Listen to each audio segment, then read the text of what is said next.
তাহলে খেয়াল করো যে প্রথমে বানারের শিকাটি ছোট করে নিয়ে দিয়াশলাইয়ের কাঠি এমন ভাবে পুরাতে হবে যেন বারুদের কোনো অবশেষ না থাকে। তারপর দিয়াশলাইয়ের কাঠির কয়লা হয়ে যাওয়া কালো অংশটা পানিতে ভিজিয়ে ওই কালো অংশটার সাথে, কালো অংশটার মধ্যে কিন্তু কি আছে, কার্বন আছে, কালো অংশটার সাথেই কার্বন আছে। তাহলে কয়লা কাঠি পোড়ালে যে কালো কয়লার অংশটা পাওয়া যায় ওটাতে কার্বন আছে। তাহলে ওই কয়লার কালো অংশটার সাথে লেড অক্সাইডকে যুক্ত করতে হবে। তারপর দিয়াশলাইয়ের কাঠির লেড অক্সাইড যুক্ত মাথাটি বার্নারের আগুনে ধরতে হবে এবং উজ্জ্বল ধূসর বর্ণের গলিত লেডের ছোট্ট বিন্দু সৃষ্টি হলে বুঝতে হবে ওটা লেড। তাহলে এভাবে লেড ধাতু লেড অক্সাইড থেকে নিষ্কাশন করে দেয়। দিয়াশলাইয়ের কাঠিটি ঠান্ডা হতে দাও, একে একটি সাদা কাগজের উপর রেখে লেড কণা খুঁজে বের করো। তাহলে ওই যে ধূসর বর্ণের ধাতুর যে বিন্দুগুলো পাওয়া যাবে ওগুলাকে আলাদা করে ফেলতে হবে। প্রয়োজনে একটি আতসী কাঁচ লেন্স ব্যবহার করো। যেহেতু বিন্দুগুলো অনেক ছোট ছোট হতে পারে, কয়লার মধ্যে খালি চোখে দেখা নাও যেতে পারে, এজন্য আতসী কাঁচ ব্যবহার করে ওগুলাকে আলাদা করতে হবে। পর্যবেক্ষণে যদি লেড পাওয়া না যায় তাহলে 4 নং ধাপের কাজগুলো পুনরায় করতে হবে। 4 নং ধাপের এই যে এই কাজটা, যে কয়লার অংশটাতে লেড অক্সাইড যুক্ত করে দিয়াশলাইয়ের কাঠিটা আবার আগুনের শিখায় ধরতে হবে। তাহলে এভাবে আমরা কি করতে পারি, যে লেড ধাতু যে কার্বন বিজারণ পদ্ধতিতে নিষ্কাশন হয় সেটা পরীক্ষাগারে পর্যবেক্ষণ করতে পারি। দিয়াশলাইয়ের কাঠির পোড়া অংশটি পানিতে ভেজানোর কারণ হচ্ছে কার্বনগুলো যেন সবগুলো পুড়ে না যায়। আর এতে কোনো রাসায়নিক বিক্রিয়া হয়েছে কি, তাহলে কয়লাটাকে কাঠকে যখন পোড়ানো হয় কাঠের উপাদান হচ্ছে কি, কার্বন, তারপর হাইড্রোজেন, অক্সিজেন এবং অন্যান্য অনেক উপাদান দ্বারা যৌগ হতে পারে। তাহলে এই উপাদানগুলোকে অক্সিজেন দ্বারা জারিত করলে যখন পোড়ানো হয় কার্বনটা কার্বনের আংশিক দহন হয়। এখানে কার্বনের আংশিক দহন, পানিতে না ভিজালে কার্বনের কিন্তু পূর্ণ দহন হবে, তখন পাওয়া যাবে কার্বন ডাই অক্সাইড। তাহলে পানিতে ভেজানোর পর যে কার্বনগুলো যৌগ থেকে বের হয়েছে পরমাণুগুলো কিন্তু এখনো অক্সিজেন দ্বারা দহন হয় নাই, এরকম কার্বন পরমাণু কয়লার মধ্যে থাকবে। আর হাইড্রোজেন গুলো পানি জলীয় বাষ্পে পরিণত হবে এরকম। তাহলে ওই পানিতে না ভেজালে সবগুলো কার্বনেই কি জারিত হয়ে কার্বন মনোক্সাইড বা কার্বন ডাই অক্সাইডে পরিণত হবে। আংশিক জারণ ক্রিয়া সংঘটিত করার জন্য আমরা এটাকে পানিতে ভেজাই। আর সীসা বা লেড মুক্ত করার জন্য প্রয়োজনীয় কার্বন কোথা থেকে এলো, তাহলে প্রয়োজনীয় কার্বন কোথা থেকে আসছে, কাঠের অন্যতম উপাদান হচ্ছে যৌগগুলোর অন্যতম মৌল হচ্ছে কি, কার্বন। তাহলে ওই যে কাঠকে যখন পোড়ানো হচ্ছিল, দিয়াশলাইয়ের কাঠিকে যখন পোড়ানো হচ্ছিল তখন এই কার্বনটার কি মুক্ত পরমাণু হিসাবে ওই কয়লার মধ্যে ছিল। আচ্ছা, কথায় ও আণবিক সংকেত ব্যবহার করে বিক্রিয়াটি সমীকরণ সহ লিখো। তাহলে এই যে কোনটা, লেড সীসা মুক্ত করার প্রয়োজনীয় বিক্রিয়াটা, তাহলে ওখানে লেড অক্সাইড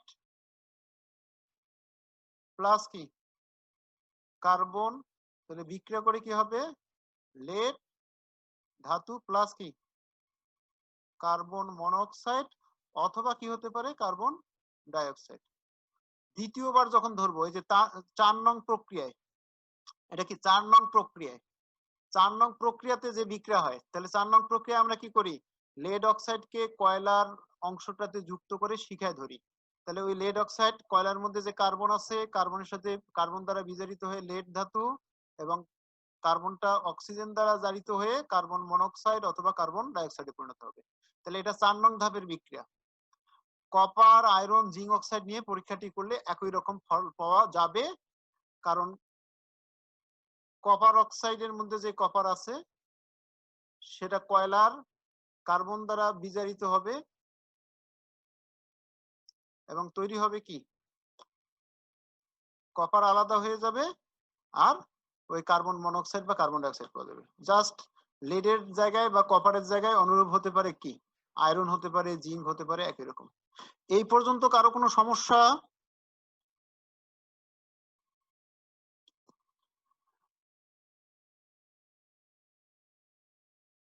এই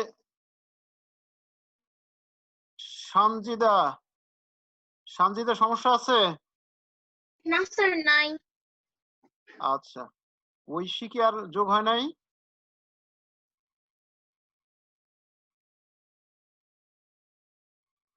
আচ্ছা, তাহলে এই পর্যন্ত সবাই বুঝছো। এখন স্ববিজারণের বিষয়টা দেখো, যে সক্রিয়তা সিরিজে অবস্থিত নিচের দিকে যে ধাতুগুলো আছে, কপার, মার্কারি, সিলভার, এই ধাতুসমূহের অক্সাইডের ক্ষেত্রে কোনো বিজারক যোগ করে শুধু উত্তপ্ত করে বিজারণ ঘটানো হয়। বিজারক যোগ না করলে, উত্তপ্ত করলেই কি হবে? হবে। উদাহরণ হিসাবে মার্কারির আকরিককে এভাবে বিজারিত করা যায়। মার্কারির আকরিকের যে উদাহরণটা দেয়া আছে দেখো, যে সিননেবার মার্কিউরিক সালফাইড, মার্কিউরিক সালফাইড, সিননেবারের রাসায়নিক নাম হচ্ছে মার্কিউরিক 2+ আয়ন। তাহলে মার্কিউরাস আয়ন হলে কি 1+, আর মার্কিউরিক হলে 2+, আর সালফাইড হচ্ছে সবসময় 2-। সালফাইড বানানটা খেয়াল করো, শেষে ড, সালফাইড।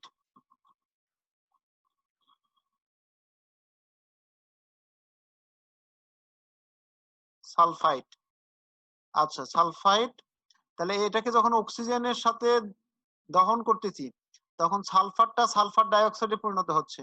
আর মার্কারি কম সক্রিয় হওয়ার কারণে এটা অক্সিজেনের সাথে বিক্রিয়া না করে তরল মার্কারি হিসেবে পাওয়া যাচ্ছে। অথবা বলছে কি, যদি কোনো কারণে মার্কারি অক্সিজেন দ্বারা দহনও হয়, দহন হলে মার্কিউরিক অক্সাইডে পরিণত হবে, পরবর্তীতে ওই মার্কিউরিক অক্সাইড আবার মার্কিউরিক সালফাইড দ্বারা বিজারিত হবে। মার্কিউরিক সালফাইড এই মার্কিউরিক অক্সাইডকে বিজারিত করে এখান থেকে মার্কারিকে আলাদা করবে, আর এই সালফার অক্সিজেনের সাথে যুক্ত হয়ে সালফার ডাইঅক্সাইডে পরিণত হবে। এরকম হতে পারে। তাহলে স্ববিজারণ পদ্ধতিতে আমরা এখানে আলাদা কোনো কার্বন বা এরকম কোনো বিজারক, স্যার শেষের দুই বিক্রিয়াটা আরেকবার একটু বলবেন? হ্যাঁ অবশ্যই। কি বললাম? মার্কিউরিক সালফাইড এটা অক্সিজেন দ্বারা দহন করলে, মার্কারি যেহেতু কম সক্রিয়, তাহলে এটার অক্সিজেনের সাথে বিক্রিয়া করে না। আর সালফার অধিক সক্রিয় হওয়ার কারণে সালফার অক্সিজেনের সাথে বিক্রিয়া করে সালফার ডাইঅক্সাইডে পরিণত হয়। তাহলে এইভাবে আমরা মার্কিউরিক সালফাইড থেকে এই যে মার্কারি মুক্ত করছি, এটা তো তরল আকারে পাত্রে পড়ে থাকবে, আর সালফার ডাইঅক্সাইড গ্যাস হওয়ার কারণে এটা নির্গম নল দিয়ে আমরা অন্য পাত্রে চালনা করব বা সংগ্রহ করব। এখন বিষয় হচ্ছে, বললাম যে অক্সিজেন এত বেশি পরিমাণে চালনা করছি আর এত বেশি তাপ দিছি যে এই মার্কারি কম সক্রিয় হওয়া সত্ত্বেও অক্সিজেন দ্বারা জারিত হয়ে মার্কিউরিক অক্সাইডে পরিণত হয়েছে। এখন এই মার্কিউরিক অক্সাইড উৎপন্ন হওয়ার সাথে সাথে পাত্রের মধ্যে মনে করো কি মার্কিউরিক অক্সাইড উৎপন্ন হয়েছে। এখন পাত্রে তো অসংখ্য কি আছে, মার্কিউরিক সালফাইড আছে, মার্কিউরিক সালফাইড আছে। এখন এই মার্কিউরিক অক্সাইড আর মার্কিউরিক সালফাইড এটা বিজারক পদার্থ, আর মার্কিউরিক অক্সাইডটা জারণধর্মী, এখানে অক্সাইড অক্সিজেন আছে। তাহলে অক্সিজেন গুলো ওই সালফারের সাথে বিক্রিয়া করে কি হবে, সালফার ডাইঅক্সাইডে পরিণত হবে, আর মার্কারি গুলো তখন কি অবিক্রিয়ারত থাকবে। মার্কারি গুলো ইলেকট্রন গ্রহণ করে কিসে পরিণত হবে, মার্কারি পরমাণু হিসেবে পরিণত হবে। এখানে মার্কিউরাস আয়ন বিক্রিয়া মাথায় রাখবা, মার্কিউরাস আয়ন দুইটা ইলেকট্রন কি করে, গ্রহণ করে মার্কারি পরমাণুতে পরিণত হয়। আর মার্কারি পারদ, মার্কারি হচ্ছে বাংলা পারদ। এই পারদ হচ্ছে ধাতু যেটা সাধারণ তাপমাত্রায় তরল আকারে থাকে। আচ্ছা, আর এখানে ইলেকট্রন ত্যাগ করে কে, সালফার। সালফার গুলোর চার্জ হচ্ছে কি 2- না? দেখো সালফার হয়ে যায় কি সালফার ডাইঅক্সাইড, তাহলে সালফার এখানে 2- থেকে হয়ে যাচ্ছে +4, 2- থেকে +4। তার মানে সালফারের জারণ সংখ্যা কি বাড়তেছে, -2 থেকে হয়ে গেছে +4। তার মানে জারণ সংখ্যা কত বাড়ছে? -2 থেকে -1, তারপর 0, তারপর +1, +2, +3, +4। তার মানে জারণ সংখ্যা 6 একক বাড়ে। তার মানে এই সালফার 6টি ইলেকট্রন ত্যাগ করে কিসে পরিণত হয়? সালফার ডাইঅক্সাইডে পরিণত হয়। সালফার ডাইঅক্সাইডে সালফারের জারণ সংখ্যা হচ্ছে +4। তাহলে এখানে সালফার গুলো ইলেকট্রন ত্যাগ করে আর মার্কিউরিক আয়ন গুলো ইলেকট্রন গ্রহণ করে। মার্কিউরিক আয়ন, তাহলে ধাতু নিষ্কাশনের সময় সব সময় ধাতুর আয়নের বিজারণ ঘটে। তাহলে এটা ইলেকট্রন ত্যাগ করে গ্রহণ করে কি কি হচ্ছে? মার্কারির পরমাণু হচ্ছে। এই পর্যন্ত কারো কোনো সমস্যা? আর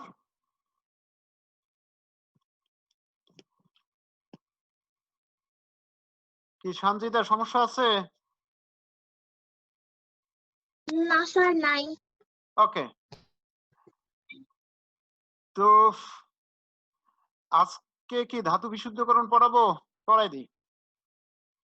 ধাতু বিশুদ্ধকরণের বিষয়টা দেখো, যে এই যে কার্বন বিজারণ পদ্ধতিতে বা স্ববিজারণ পদ্ধতিতে যে ধাতু আমরা পাই তার মধ্যে কিছু ভেজাল থাকে, অপদ্রব্য থাকে। তাহলে নিষ্কাশিত ধাতুর মধ্যে যে ভেজাল থাকে সেটাকে বলা হয় ধাতু মল। সংজ্ঞা কি লেখা আছে? ধাতু মল কাকে বলে?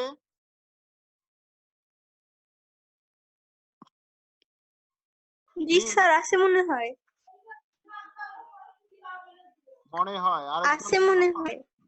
আচ্ছা কনফার্ম করো। আচ্ছা, নিষ্কাশিত ধাতুর মধ্যে যে অপদ্রব্য মিশ্রিত থাকে তাকে ধাতুমল বলে। লেখা না থাকলেও লিখে নিবা। নিষ্কাশিত ধাতু নিষ্কাশন প্রক্রিয়ায় যে মুক্ত ধাতু পাওয়া যায় তার মধ্যে কিছু ভেজাল থাকে। তাহলে এই নিষ্কাশিত ধাতুর মধ্যে যে ভেজাল থাকে বা অপদ্রব্য থাকে তাকে ধাতুমল বলে। আর খনিজের মধ্যে যে ভেজাল থাকে, আকরিকের মধ্যে যে ভেজাল থাকে তাকে বলা হয় খনিজ মল। তাহলে খনিজ মল একটা আর ধাতুমল আলাদা। বিষয়টা আরেকটু স্যার দেখো। ধাতু মলটা আরেকবার বললেন। আচ্ছা, ধাতু নিষ্কাশন প্রক্রিয়ায় নিষ্কাশিত ধাতুর মধ্যে কিছু অপদ্রব্য মিশ্রিত থাকে। লিখো, ধাতু নিষ্কাশন প্রক্রিয়ায় নিষ্কাশিত ধাতুর মধ্যে কিছু অপদ্রব্য মিশ্রিত থাকে।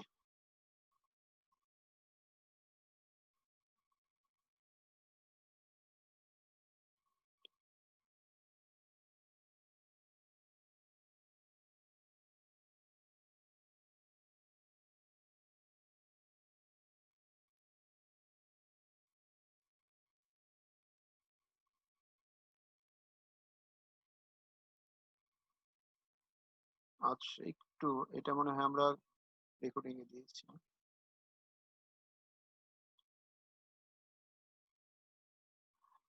আচ্ছা, সবাই লিখছো কি?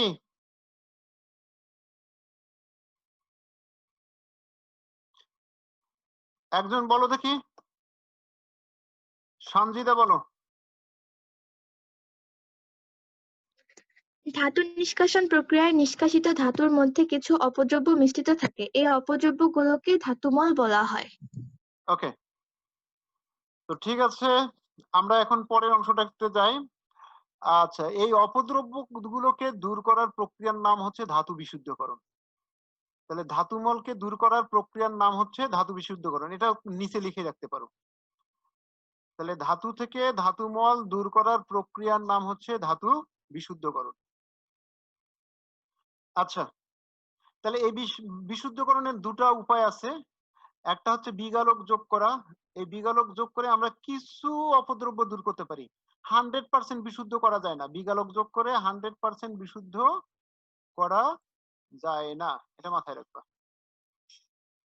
এখন আসো, যে উচ্চ তাপমাত্রায় কার্বন বিজারণ পদ্ধতিতে প্রাপ্ত ধাতুর মধ্যে কিছু খনিজ মল দ্রবীভূত থাকে।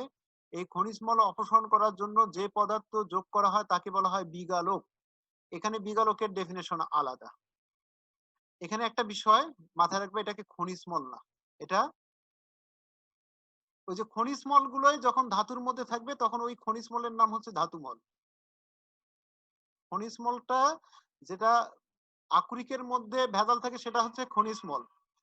আর ওই খনিজ মলটা যখন ভেজালটাকে দূর না করে যদি আমরা ওই ভেজালটাকে ধাতুর মধ্যে পাই তখন সেটার নাম হয়ে যাবে ধাতু মল।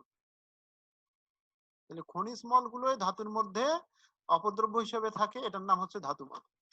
আর এই ধাতু মল অপসারণ করার জন্য যে পদার্থ যোগ করা হয় তাকে বলা হয় বিগালক। এই বিগালক আলাদা, রিফ্লাক্স, আচ্ছা ফ্লাক্স, রিফ্লাক্স না ফ্লাক্স। ওকে, তাহলে খনিজ মল ক্ষারকীয় হলে অ্যাসিডিক বিগালক যোগ করতে হয়। আর খনিজ মল ক্ষারকীয় বলতে কি, যেমন ক্যালসিয়াম অক্সাইড খনিজ মল হতে পারে, ফেরাস অক্সাইড, জিঙ্ক অক্সাইড এগুলোও খনিজ মল হতে পারে। ধরো লেড অক্সাইডের মধ্যে কিছু কি আছে, লেড অক্সাইড আমাদের মূল ধাতব অক্সাইড, এটা থেকে আমরা লেড ধাতু নিষ্কাশন করব। এর মধ্যে যদি ক্যালসিয়াম অক্সাইড মিশ্রিত হয় থাকে সেটা ক্যালসিয়াম অক্সাইডকে বলবো আমরা ধাতু মল। আর ক্যালসিয়াম অক্সাইড যেহেতু ক্ষারকীয় তাহলে এর মধ্যে অম্লীয় বিগালক সিলিকন ডাইঅক্সাইড যোগ করতে হয়। তাহলে খেয়াল করো, যদি ধাতু মল ক্ষারকীয় হয় বিগালক যোগ করতে হয় অম্লীয়, আর খনিজ মল যদি অম্লীয় হয়, মনে করো এই লেড অক্সাইডের সাথে কিছু কি সিলিকন ডাইঅক্সাইডও থাকতে পারে। সিলিকন ডাইঅক্সাইড যদি কি হয়, সিলিকন ডাইঅক্সাইডটা যদি ধাতুমল হয় তাহলে আমরা বিগালক যোগ করব ক্যালসিয়াম অক্সাইড, তাহলে ক্ষারকীয় বিগালক যোগ করতে হবে। আচ্ছা ওকে, বিগালক ও খনিজ মল একত্র যুক্ত হয়ে ধাতুর মল বা ধাতুমল তৈরি করে। তাহলে এখানে খেয়াল করো, ক্যালসিয়াম অক্সাইড খনিজ মল, এটাই কি কি করবে, সিলিকন ডাইঅক্সাইডের সাথে যুক্ত হয়ে ক্যালসিয়াম সিলিকেট তৈরি করবে, ক্যালসিয়াম সিলিকেট। একটা বিষয় ক্লিয়ার করি, খনিজ মল যখন এই যে বিগালকের সাথে যুক্ত হয়ে, ধাতুর খনিজ মল যখন বিগালকের সাথে যুক্ত হয়ে যে যৌগ তৈরি হয় তাকে ধাতু মল বলে। ধাতু মলের ডেফিনেশনটা আগে যেটা লিখে দিচ্ছি ওটাকে একটু চেঞ্জ করো, যে নিষ্কাশিত ধাতুর খনিজ মল বিগালকের সাথে একত্রে যুক্ত হয়ে যে যৌগ গঠন করে তাকে ধাতু মল বলে। নিষ্কাশিত ধাতুর খনিজ মল বিগালকের সাথে যুক্ত হয়ে যে যৌগ গঠন করে তাকে ধাতুমল বলে।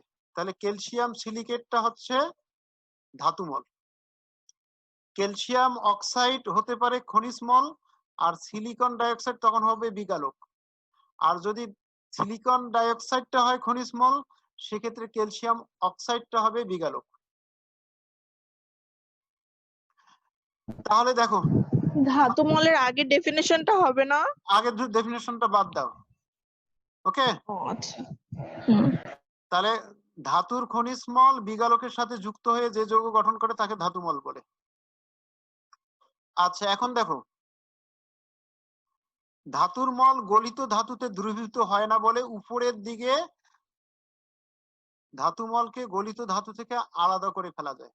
এখন দেখো, ধাতু নিষ্কাশন প্রক্রিয়ায় যে ধাতুটা আমরা পাই সেই ধাতুটা আসলে গলিত ধাতু, লিকুইড, আর ধাতু মলটাও হবে কি লিকুইড, যেহেতু উত্তপ্ত অবস্থায় এখানে থাকে। তাহলে উপরের দিকে ধাতু মলকে এখানে নির্গম নল দিয়ে বের করে নেওয়া হয়, তারপর নিচের দিকে আরেকটা নির্গম নল থেকে এই নির্গম নল দিয়ে গলিত ধাতুকে বের করে নেওয়া হয়। তাহলে এই দিক দিয়ে ধাতু বের করে নেওয়া হয় আর এই দিক দিয়ে ধাতু মল। তো যাই হোক, তাহলে ধাতু মল ধাতুর সাথে, ধাতু মল ধাতু অপেক্ষা হালকা, এজন্য এটা উপরের দিকে ভেসে থাকে। বিগালন প্রক্রিয়ায় প্রাপ্ত ধাতু বিশুদ্ধ নয়। তাহলে এই বিগালন প্রক্রিয়া যে ধাতু পাবো সেটা 100% বিশুদ্ধ নয়। এই অবিশুদ্ধ ধাতুকে এজন্য তড়িৎ বিশ্লেষণ পদ্ধতিতে বিশুদ্ধ করা হয়। আর তড়িৎ বিশ্লেষণ পদ্ধতিতে ধাতুকে বিশুদ্ধকরণ প্রক্রিয়ার নাম তড়িৎ বিশোধন, তড়িৎ বিশোধন। আচ্ছা এখানে খেয়াল করো, তড়িৎ বিশ্লেষণ পদ্ধতিতে ধাতুর বিশোধন। তড়িৎ বিশ্লেষণ পদ্ধতিতে ধাতুর বিশোধনে অবিশুদ্ধ ধাতুকে অ্যানোড আর বিশুদ্ধ ধাতুর একটি পাতকে ক্যাথোড হিসেবে ব্যবহার করা হয়। তোমরা এটা তড়িৎ বিশ্লেষণ প্রক্রিয়ার মধ্যে পড়ছো, তারপরেও একটু বলে দেই। তাহলে এখানে কি কি ইউজ করা হয়? যে ধাতুর তড়িৎ বিশ্লেষণ করব ওই অবিশুদ্ধ ধাতুর দণ্ডকে আমরা অ্যানোড হিসেবে ব্যবহার করব। এটা কি অ্যানোড। আর বিশুদ্ধ একটা সরু দণ্ডকে কি হিসেবে ব্যবহার করব? ক্যাথোড হিসেবে ব্যবহার করব। আর বাইরের বর্তনীর ব্যাটারির ধনাত্মক প্রান্তের সাথে অ্যানোডকে যোগ করব আর ঋণাত্মক প্রান্তের সাথে বিশুদ্ধ ধাতু দণ্ডকে। তাহলে এটা হচ্ছে পিওর, পি লিখে দিলাম, আর এটা ইমপিওর, আই লিখে দিলাম। তাহলে এই দণ্ডটা অবিশুদ্ধ ধাতুর আর এই দণ্ডটা বিশুদ্ধ ধাতুর। আর যে ধাতুর তড়িৎ বিশোধন করব ওই ধাতুর লবণের দ্রবণ হচ্ছে কি? তাহলে ধাতুর সাধারণত সালফেট লবণের যৌগ ব্যবহার করা হয়। সালফেট লবণ, এখানে এর দ্রবণ জলীয় দ্রবণ একিউ, জলীয় দ্রবণ কি হিসেবে ব্যবহার করা হয়? এখানে তড়িৎ বিশ্লেষ্য হিসেবে ব্যবহার করা হয়। এটা চিত্র নিচেও দেয়া আছে। তাহলে বিশুদ্ধ ধাতুর দণ্ডকে এখানে ক্যাথোড আর অবিশুদ্ধ ধাতুকে এখানে অ্যানোড হিসেবে ব্যবহার করব। তড়িৎ বিশ্লেষ্য হিসেবে যে ধাতুকে বিশুদ্ধ করতে হবে তার লবণের দ্রবণকে ব্যবহার করা হয়। যখন তড়িৎ বিশ্লেষ্য কোষে বিদ্যুৎ প্রবাহিত করা হয় তখন অ্যানোড থেকে ধাতুর পরমাণু ইলেকট্রন ত্যাগ করে আয়ন হিসেবে দ্রবণে আসে। তাহলে এখানে ধাতুর পরমাণু ইলেকট্রন ত্যাগ করে আয়ন হিসেবে দ্রবণে আসবে। তাহলে মনে করো এম ধাতু, এই পরমাণু সলিড অবস্থায় আছে ধাতুর খণ্ডের মধ্যে, অ্যানোডের মধ্যে, এটা হচ্ছে অ্যানোড। আচ্ছা, এটা ইলেকট্রন এন সংখ্যক ইলেকট্রন ত্যাগ করে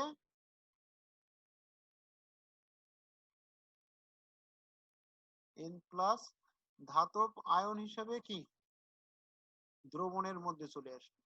তাহলে অ্যানোডে জারণ বিক্রিয়া হয়। অ্যানোডে মনে রাখবে সবসময় জারণ বিক্রিয়া, অ্যানোডে সবসময় জারণ বিক্রিয়া, অ্যানোডে জারণ ঘটে, এটা জানো তোমরা। অ্যানোডে জারণ, ইলেকট্রন ত্যাগ। আর এখানে ক্যাথোড, যেটা ক্যাথোডে কি হবে? তাহলে দ্রবণের ধাতব আয়ন গুলো ইলেকট্রন গ্রহণ করে, দ্রবণের ধাতব আয়ন এম এন প্লাস এগুলো ইলেকট্রন গ্রহণ করে ধাতুর পরমাণু হিসাবে সলিড এই তড়িৎদ্বারের গায়ে এখানে কি জমা হতে থাকবে, এখানে জমা হতে থাকবে। আচ্ছা, তাহলে তাহলে অ্যানোড থেকে ধাতুর পরমাণু ইলেকট্রন ত্যাগ করে আয়ন হিসেবে দ্রবণে আসে, এটা বিক্রিয়া। আর ধাতব আয়ন ইলেকট্রন গ্রহণ করে বিশুদ্ধ ধাতু হিসেবে ধাতব পাতে ক্যাথোডে জমা হয়। তড়িৎ বিশ্লেষণ পদ্ধতিতে কপার ধাতু অন্যান্য ধাতু বিশোধন করা যায়, কপার, জিঙ্ক, আয়রন। আচ্ছা শোনো, কার্বন বিজারণ পদ্ধতিতে যে ধাতু নিষ্কাশন করা হয় সেই ধাতুগুলোকে সাধারণত তড়িৎ বিশোধনের প্রয়োজন হয়, এটা মাথায় রাখবা, লিখে রাখো। কার্বন বিজারণ পদ্ধতিতে যে ধাতুকে নিষ্কাশন করা হয় ওই ধাতুগুলো তড়িৎ বিশোধন করা হয়। খেয়াল করো, বিজারণ প্রক্রিয়ায় প্রাপ্ত ধাতুর 98% বিশুদ্ধ, একে তড়িৎ বিশোধন পদ্ধতিতে 99.9% বিশুদ্ধ কপার ধাতু তৈরি করা যায়।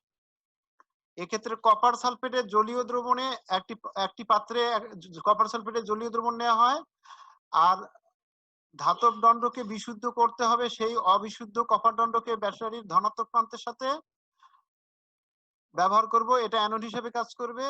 আর বিশুদ্ধ ধাতুর দণ্ডকে ওই ব্যাটারির ঋণাত্মক প্রান্তের সাথে যুক্ত করব, এটা ক্যাথোড হিসেবে কাজ করবে।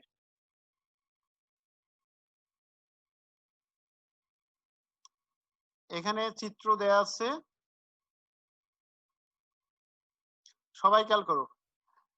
তাহলে অবিশুদ্ধ কপার দণ্ড অ্যানোড আর বিশুদ্ধ কপার দণ্ড কি ক্যাথোড। আর ব্যাটারির ধনাত্মক প্রান্তের সাথে অ্যানোডকে যুক্ত করব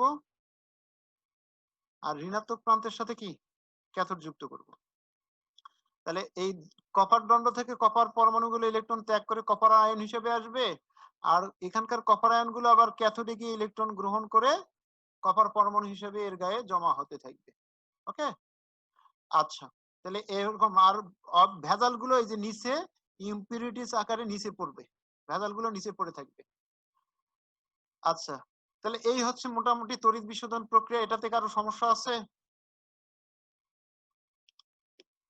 সাদিয়া বলো, কারো সমস্যা? বাকিটা বই থেকে পড়ে নিও। আপাতত নাই, তবে হইতে পারে। আচ্ছা, তোমাদের একটা হোমওয়ার্ক থাকবে। হোমওয়ার্কটা হচ্ছে যে জিঙ্ক এবং আয়রন ধাতুর তড়িৎ বিশোধন প্রক্রিয়া কিভাবে সম্পন্ন করবে এটা চিত্র সহ বর্ণনা করতে হবে। জিঙ্ক এবং আয়রন ধাতুর তড়িৎ বিশোধন প্রক্রিয়া কার? জিঙ্ক এবং আয়রনের তড়িৎ বিশোধন প্রক্রিয়া চিত্র সহ। এই যে কপারের যে উদাহরণটা দেয়া আছে, কপারের জায়গায় শুধু জিঙ্ক আয়ন হবে, বা কপারের জায়গায় কপার দণ্ড আর অথবা আয়রন দণ্ড ব্যবহার করে তোমরা হচ্ছে এইটা লিখে ছবি তুলবা, ছবি তুলে মেসেঞ্জারে গ্রুপেই হচ্ছে মেসেজ ছবি আপলোড করবা, আমি দেখে দেব। এটা হচ্ছে হোমওয়ার্ক, হোমওয়ার্কটা করবা সবাই। কারো সমস্যা?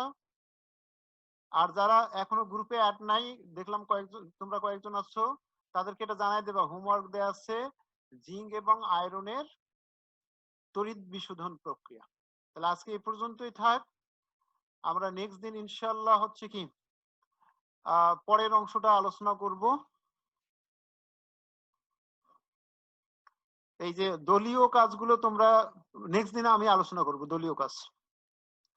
এই যে এই সংকেতগুলো তো তোমাদের মুখস্থই আছে, এগুলা আবার একটু মুখস্থ করে ফেলবা। আর নেক্সট দিন আমরা ওই যে নির্বাচিত সংকর ধাতু এবং পরের অংশগুলো আলোচনা করব, সংকর ধাতুর ব্যবহার ইত্যাদি বিষয়গুলো আলোচনা করব। অর্থাৎ আলোচনা করব ইলেকট্রোপ্লেটিং গ্যালভানাইজিং ধাতুর পূর্ণ প্রক্রিয়াজাত, এই যে খনিজ অধাতুর আগ পর্যন্ত আলোচনা করব, 10.5 আগ পর্যন্ত নেক্সট ক্লাস। ওকে, তাহলে সবাই ভালো থেকো, সুস্থ থেকো, কারো কোনো সমস্যা নাই? তাহলে আজকে এই পর্যন্তই। না স্যার।